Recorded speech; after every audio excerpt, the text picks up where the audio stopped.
Mobile hack করার জন্য এমন 5টা অ্যাপসের নাম বলবো আমি আজকে, যে 5টা অ্যাপস আপনার মোবাইলে ইনস্টল করে আপনি যে কারো মোবাইল হ্যাক করে নিতে পারবেন। আর এই 5টা অ্যাপস আপনারা প্লে স্টোর থেকে খুব সহজেই ডাউনলোড করতে পারবেন এবং ব্যবহার করতে পারবেন। তবে বন্ধুরা, এই 5টা অ্যাপস কি সেটা আমি মুখে বলবো না, আমি স্ক্রিনে দিয়ে দিব। আপনারা দয়া করে স্ক্রিন থেকে সেই অ্যাপসের নাম দেখবেন এবং সেই অ্যাপসগুলো আপনারা চাইলে যে কোনোভাবে ডাউনলোড করে আপনারা কিন্তু এই হ্যাকিং করতে পারবেন। তাহলে বন্ধুরা, বেশি কথা না বলে চলে যাব মূল ভিডিওতে। যাবার আগে আপনাদের অবশ্যই বলবো, যদি আমার ভিডিওতে নতুন হয়ে থাকেন তাহলে ভিডিওতে একটা লাইক করবেন এবং চ্যানেলটি সাবস্ক্রাইব করে সাথেই থাকবেন।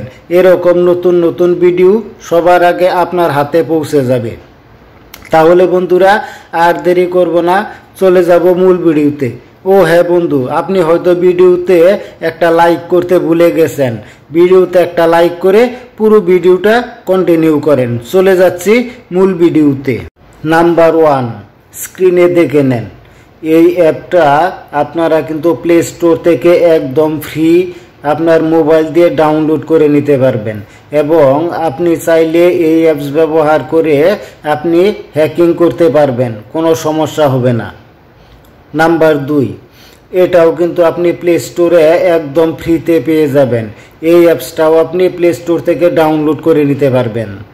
নাম্বার 3, এটাও কিন্তু আপনারা খুব সহজেই প্লে স্টোর থেকে ডাউনলোড করতে পারবেন এবং প্রত্যেকটা অ্যাপস আপনি ডাউনলোড করে তারপর আপনার কাজটা আপনি সমাধান করতে পারবেন। নাম্বার 4, ভালো করে খেয়াল করবেন অ্যাপসগুলোর নাম কি। আমি কিন্তু মুখে বলবো না, স্ক্রিনে দিয়ে দিচ্ছি।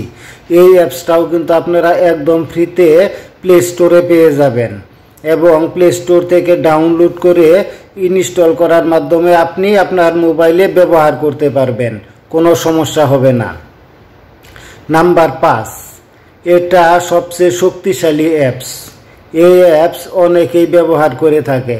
চাইলে আপনিও কিন্তু এই অ্যাপসটা প্লে স্টোর থেকে ডাউনলোড করে তারপর ইনস্টল করে কিন্তু আপনার ফোনে ব্যবহার করতে পারবেন। তবে বন্ধুরা, আপনাদের একটা কথা বলি, কোনো ধরনের বেআইনি কাজ করা কিন্তু ঠিক না। এটা অনলাইনে খুবই মারাত্মক একটা প্রভাব পড়ে এবং এটার জন্য কিন্তু মারাত্মক আইন আছে। এটা বাংলাদেশ এবং বিশ্বের যে কোনো আইন বহির্ভূত কাজ। দয়া করে এগুলো না করাই ভালো। তবে আপনাদের বলবো, এগুলো করা সব থেকে না করাটা সবচেয়ে ভালো। ধন্যবাদ সবাইকে, আশা করি বুঝতে পারছেন।